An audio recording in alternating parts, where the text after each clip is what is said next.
അങ്ങനെ Rahul Gandhi hydrogen bomb പുള്ളി ഇത് പൊട്ടിക്കുമെന്ന് പറഞ്ഞിരുന്നു കേട്ടോ. ട്വിറ്ററിൽ കോൺഗ്രസ്സുകാരൊക്കെ എച്ച് ഫയൽസ് വരുന്നുണ്ട്, ഹൈഡ്രജൻ ബോംബ് വരുന്നുണ്ട് എന്നൊക്കെ പറഞ്ഞു.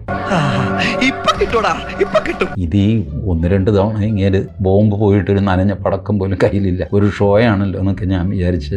പക്ഷേ ഇത്തവണ അങ്ങനെയല്ല, ബോംബ് തന്നെയായിരുന്നു. നടുങ്ങിപ്പോയി. ഞാൻ മാത്രമല്ല, നരേന്ദ്രമോദി, അമിത് ഷാ ഇവരൊക്കെ നടുങ്ങി. കുറെ നാളായില്ലേ സാറന്മാരൊക്കെ ഇവിടെ വിലസാൻ തുടങ്ങിയിട്ട്. ഇനി ഉമ്മക്കൊരു ചാൻസ് കൂടപ്പാ. നരേന്ദ്രമോദി പിന്നെ ഇവിടെ ഒരു കുറ്റിയിലോ മറ്റോ പിടിച്ച് രക്ഷപ്പെട്ടു. അമിത് ഷാ വീഴാൻ പോയത് ബാക്കിയുള്ളവർ ചാടി താങ്ങി പിടിച്ചു. ഇങ്ങനെയൊക്കെ വലിയ അപകടങ്ങളുണ്ടായി. ഇതൊക്കെ എന്ത്? അപ്പം ഞാൻ നരേന്ദ്രമോദിയോട് ചോദിച്ചു, ഇതെന്താ സംഭവം? പുള്ളി പറഞ്ഞു, എനിക്കൊരു കയ്യബദ്ധം പറ്റിയതാണ്.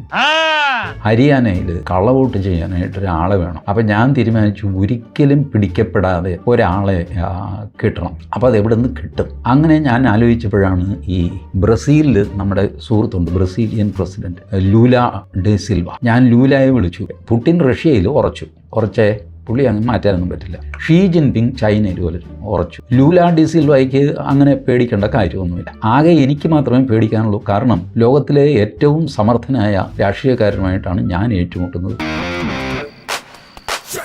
ശശിയേട്ടനോട് അവന്റെ കളി പല്ല് മേടിക്കുമെന്നാ തോന്നുന്നു. അതും നെഹ്റു കുടുംബത്തിൽ നിന്ന്, പേര് രാഹുൽ ഗാന്ധി. അപ്പോൾ അവർക്ക് കാര്യം മനസ്സിലായി. അവർ പറഞ്ഞു, അയ്യോ അത് രാഹുൽ ഗാന്ധിയാണ് എതിരെ നിൽക്കുന്നത്, ഞങ്ങൾക്കാർക്കും പിടിച്ച് നിൽക്കാൻ പറ്റില്ല. ഭയങ്കരമായ ആള് നരേന്ദ്രമോദി, നിങ്ങൾക്കത് പറ്റും, നിങ്ങൾക്ക് വേറെ നിവൃത്തിയില്ല, പിടിച്ച് നിന്നല്ലേ പറ്റുള്ളൂ. കളവോട്ട് ചെയ്യാനുള്ള ആളല്ലേ. അത് നമുക്കൊരു കാര്യം ചെയ്യാം, ബ്രസീലിൽ നിന്ന് വരെ സംഘടിപ്പിക്കാം. ഏതായാലും അത് നന്നായി. അവനെ ഒന്ന് വളഞ്ഞു പിടിക്കാൻ ഞാനൊരു വഴി അന്വേഷിച്ചുകൊണ്ടിരിക്കുകയായിരുന്നു. അപ്പോൾ ഞാൻ പറഞ്ഞു, അല്ല, അയാൾ കാണിച്ച വോട്ടർ പട്ടികയിൽ കളർ ഫോട്ടോ ഒക്കെ ആണല്ലോ കാണുന്നത്. വോട്ടർ പട്ടികയിൽ കളർ ഫോട്ടോ ഉണ്ടോ? ഞാൻ ഇന്നുവരെ കണ്ടിട്ടില്ല. എൻ്റെ മോഹൻദാസ്, ഇതൊക്കെ മായാലോകമല്ലേ. രാഹുൽ ഗാന്ധി അതൊക്കെ കണ്ടുപിടിക്കും. കളറില്ലാത്ത ഫോട്ടോയ്ക്ക് കളർ കൊടുക്കും, കൊമ്പില്ലാത്ത കുതിരയ്ക്ക് കൊമ്പ് കൊടുക്കും. ഇതൊക്കെ ചെയ്യും രാഹുൽ ഗാന്ധി. അത്ഭുത പ്രവൃത്തി ചെയ്യുന്ന ദൈവത്തിൻ്റെ ദൂതനാണ്. അയാളുടെ അടുത്ത് ഈ കളിയൊന്നും നടക്കില്ല. അതുകൊണ്ട് അങ്ങനെ കളർ ഫോട്ടോ ഒക്കെ വെച്ചിട്ട് പുള്ളി ഈ പെങ്കൊച്ചിൻ്റെ 10 ബൂത്തിലും ഇവൾ കോട്ടുണ്ട് എന്നൊക്കെ പറഞ്ഞിട്ട് 10 or 22 കുറേ ഫോട്ടോയും കാണിച്ചു. ഇതാ ഒരു നീണ്ട കഥ, നീണ്ട കഥ. പിടിച്ചോ. അപ്പോൾ ഞാൻ നരേന്ദ്രമോദിയോട് ചോദിച്ചു, ഇതൊക്കെ ഇരിക്കട്ടെ ചേട്ടാ, ഈ ഓരോ വോട്ട് ചെയ്യുമ്പോൾ വിരലിൽ മഷി പുരട്ടുകയല്ലേ? അതോ ഹരിയാനയിൽ മഷിയൊന്നുമില്ലേ? മഷിയൊക്കെ ഉണ്ട്. അപ്പോൾ അടുത്ത വോട്ട് ചെയ്യാൻ പോകുമ്പോൾ ഈ മഷി കാണില്ലേ ഈ പോളിംഗ് ഓഫീസറും ഏജന്റും ഒക്കെ? ഇല്ലേ, ഞങ്ങൾ രണ്ടാളും പറയുന്നത് വിശ്വസിച്ചാൽ മതി. അതിനപ്പുറം ഇങ്ങോട്ട് പറയുമ്പോൾ ശരിക്കും വേണ്ട കേട്ടാ. അല്ല, അത് ഞങ്ങൾ തുടച്ചു. അതിനുവേണ്ടി പ്രത്യേക ഒരു മരുന്ന് ഞങ്ങൾ കൂട്ട് തയ്യാറാക്കിയിട്ടുണ്ട്. അല്ലെങ്കിൽ പിള്ളേച്ചൻ നുണ പറയുന്നതായിരിക്കും. കാക്കശ്ശേരി ഭട്ടതിരിപ്പാടിൻ്റെ ഫാമിലിയിൽ നിന്ന് ഒരാൾ ഡൽഹിയിലുണ്ട്. അയാൾ ചില പച്ചിലകളൊക്കെ പിഴിഞ്ഞ് ഒരു രസായനം ഉണ്ടാക്കിയിട്ടുണ്ട്. വോട്ട് ചെയ്ത് പുറത്തിറങ്ങി കഴിഞ്ഞാൽ ഉടൻ തന്നെ ഈ രസായനം കൊണ്ട് ഇത് തുടയ്ക്കുക, മഷി. അത് ഭയങ്കരം തന്നെ. മഷി തുടച്ചു കഴിഞ്ഞാൽ മഷി ഉണ്ടായിരുന്നോ വിരൽ അവിടെ ഉണ്ടായിരുന്നോ പോലും തോന്നുന്നില്ല. ആ രീതിയിൽ അങ്ങ് പോകും. ഇതാണ് സംഭവം. അപ്പൊ ഈ മാജിക്ക് വെച്ച് ഞങ്ങൾ തുടയ്ക്കും. ഇവള് പിന്നെയും പോയി വോട്ട് ചെയ്യും, ഇറങ്ങി വരും, മഷി തുടയ്ക്കും, പിന്നെയും പോയി പടപടപെട്ടാന്ന് പറഞ്ഞിട്ട് വോട്ട് ചെയ്യും. അങ്ങനെയാണ് തെരഞ്ഞെടുപ്പ് നമുക്ക് പ്രതികൂലമായി ഭവിച്ചത്. അതാണ് പ്രശ്നം. ആ ബൂത്തിലിരിക്കുന്നവരെ മെഴുകസിയാന്ന് നോക്കി നിൽക്കും. ഒന്നാമത് ഇവളുടെ സൗന്ദര്യം, രണ്ടാമത് ഇവളുടെ സാമർഥ്യം, മൂന്നാമത് അവരെയൊക്കെ ഞങ്ങളൊരു പ്രത്യേക ബ്ലാക്ക് മാജിക്കിൽ ഇങ്ങനെ സ്തംഭിപ്പിച്ചിരുത്തിയിരിക്കുക. സ്തംഭന വിദ്യ എന്ന് പറഞ്ഞിട്ട് ഒരു വിദ്യ ഉണ്ടല്ലോ. നരേന്ദ്രമോദി ബ്രസീലിൽ പോയി ഒരു പെണ്ണിനെ പിടിച്ചുകൊണ്ട് വന്ന് ഇവിടെ കൊണ്ടുവന്ന് 22 or 220 വോട്ട് ചെയ്യിച്ചെന്ന് ഈ കഥ പറഞ്ഞുകൊണ്ട് നടക്കാൻ തനിക്ക് നാണമില്ലല്ലോ. കളവോട്ട് ചെയ്യാനാണെങ്കിൽ ഹരിയാനയിൽ ഇഷ്ടം പോലെ ആളില്ലേ? ബ്രസീലിൽ നിന്ന് അത് മോഡലിനെ ഈ ഫൂളിഷ് ലൈസ് ഒക്കെ എല്ലാവരും വിശ്വസിക്കുന്നു വിചാരിച്ചിട്ടാ? സ്വന്തം ഇഷ്ടത്തിന് തട്ടിവിടുന്ന നാക്കെടുത്താന്നുണേ പറയൂ. എൻ്റെ ദൈവം, ഞാൻ പറഞ്ഞ എൻ്റെ പൊന്ന് രാഹുൽ ഗാന്ധി, താൻ പൊട്ടനാണെന്ന് വെറുതെ അല്ല ജനം പറയുന്നത്. ഇത്ര വലിയ പൊട്ടനാണെന്ന് ഞാൻ വിചാരിച്ചില്ല. രണ്ടാമത്, ഇങ്ങനെ ആരെങ്കിലും വ്യാജ വോട്ടുകൾ ചെയ്തിട്ടുണ്ട് എങ്കിൽ അവർ വോട്ട് ചെയ്തിരിക്കുന്നത് BJPക്കാണ് എന്ന് എങ്ങനെയാണ് ശ്രീ രാഹുൽ ഗാന്ധി ഉറപ്പിക്കുന്നത് എന്ന് എനിക്ക് മനസ്സിലാകുന്നില്ല. എടോ, ഇതൊക്കെ ആരെങ്കിലും പറഞ്ഞിട്ട് വേണോ? കാര്യങ്ങളൊക്കെ ഇത്രയായ സ്ഥിതിക്ക് നമുക്കവിടെ ഊഹിക്കാൻ പാടില്ലേ? നമ്മുടെ നാട്ടിൽ ആരൊക്കെയാണ് വോട്ട് ചെയ്തത് എന്നതിനെക്കുറിച്ച് പൊതുജനങ്ങൾക്ക് വെരിഫൈ ചെയ്യാനായിട്ടുള്ള ഒരു സംവിധാനമില്ല. ഒരാൾക്കും ആർക്കാണ് വോട്ട് ചെയ്തിരിക്കുന്നത് എന്നതിനെക്കുറിച്ച് ഉറപ്പിക്കുന്നതിനുള്ള ഒരു സംവിധാനവുമില്ല. പടച്ചോനാണ് മുത്തുമോനെ ആരോട് പറയുന്നത് കേട്ടോ.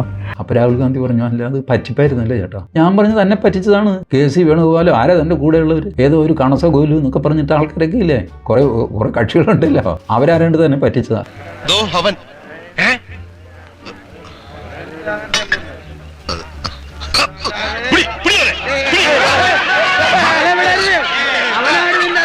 എൻ്റെ സുഹൃത്ത് ശ്രീ ബി ഗോപാലകൃഷ്ണൻ, തൃശ്ശൂരെ BJP നേതാവ്. ബി ഗോപാലകൃഷ്ണൻ്റെ ബൈറ്റ് ഈ വോട്ട് ചോരിയുടെ തെളിവായിട്ട് രാഹുൽ ഗാന്ധി കാണിച്ചു. ഈ പാപ്പച്ച ഇത്രയൂടെ ഇങ്ങോട്ട് നീങ്ങിയിരുന്നെങ്കിൽ എന്റെ ഫോട്ടോകളോടെ വരുമായിരുന്നില്ലേ?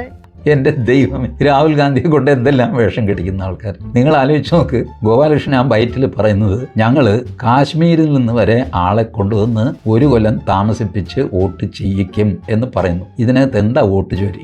അതില് ഭരണഘടനാ വിരുദ്ധമായിട്ട് ഒന്നുമില്ലല്ലോ. ഇതൊക്കെ തെളിയിച്ചിട്ടാണെങ്കിലും അദ്ദേഹം എങ്ങനെയാണ് ഇതെല്ലാം തന്നെ BJPക്കാണ് പോൾ ചെയ്തിരിക്കുന്നത് എന്ന് പറയുന്നത് എന്നതിന്റെ യുക്തിയും എനിക്ക് മനസ്സിലാകുന്നില്ല. ഏതാഘോഷം വന്നാലും കോഴിക്ക് കിടക്കാൻ മേലാന്ന് പറഞ്ഞ പോലെ എന്നാൽ എന്ത് ചെയ്യുമെന്ന് പറ. അപ്പോൾ യാതൊരു വിധത്തിലുള്ള അക്കൗണ്ടബിലിറ്റിയും ഇല്ലാതെ നിയമപരമായിട്ടുള്ള ഒരു നടപടിയും എടുക്കുന്നതിന് വേണ്ടിയിട്ട് സന്നദ്ധനാകാതെ കേവലം വന്ന് തെരഞ്ഞെടുപ്പ് കമ്മീഷനെയും BJPയെയും ആക്ഷേപിക്കുക എന്നുള്ള തരത്തിലേക്ക് ശ്രീ രാഹുൽ ഗാന്ധി മാറിയിട്ട് ഇപ്പൊ കുറേയധികം നാളുകളായി. എന്തിനാടാ ദിനേശ നാട്ടുകാരെ ചിരിപ്പിക്കാൻ വേണ്ടി ഇങ്ങനെ ഓരോന്ന് ചെയ്തു കൂട്ടുന്നത്?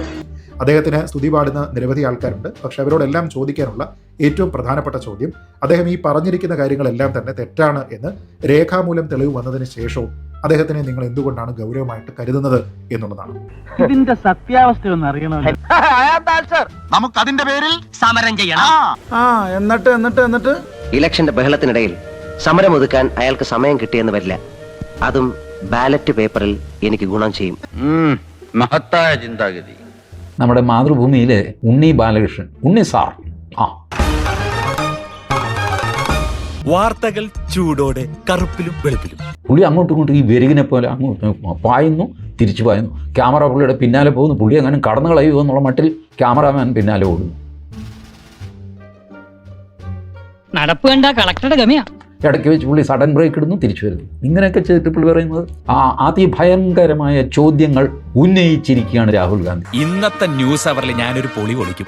ശരി മിസ്റ്റർ ഉണ്ണി ബാലകൃഷ്ണൻ, രാഹുൽ ഗാന്ധി ഈ ചോദ്യങ്ങളൊന്നും എഴുതി കൊടുക്കുമോ? ഇലക്ഷൻ കമ്മീഷന് കൊടുക്കില്ലല്ലോ. കഴിഞ്ഞ 2 തവണയും കൊടുത്തില്ല. ഇപ്പോഴും ഒരു കീറ്റ് കടലാസിൽ ഈ പറഞ്ഞ രാഹുൽ ഗാന്ധി ഇത് എഴുതി കൊടുക്കണമല്ലോ. ഇന്ന് വരെ അങ്ങനെ ഒരു സംഭവം ഉണ്ടായില്ലല്ലോ. CCTV ദൃശ്യങ്ങൾ എവിടെ?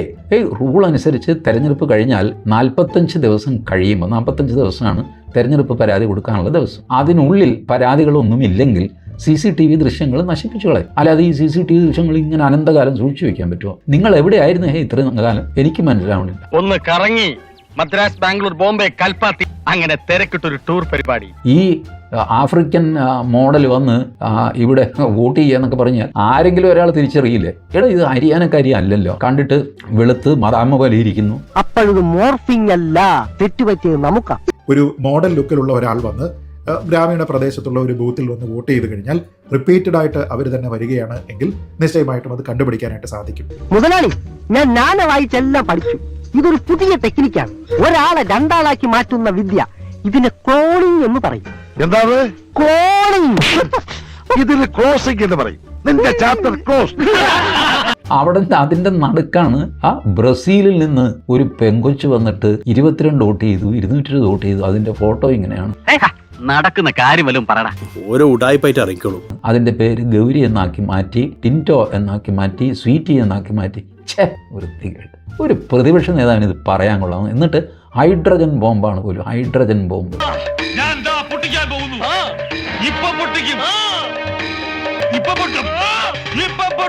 ഇതെന്തറിഞ്ഞിട്ടാണ് ഇതിനെയൊക്കെ ഹൈഡ്രജൻ ബോംബ് എന്ന് വിളിക്കുന്നത്? ഈ മണ്ടത്തരത്തിനും പൊട്ടത്തരത്തിനും ഒക്കെ ഇങ്ങനെ ഒരു പ്രതിപക്ഷ നേതാവ് ഉള്ളതുകൊണ്ട് നമുക്ക് ഇന്ത്യയിൽ നല്ല എൻ്റർടൈൻമെൻ്റ് ഉണ്ട്.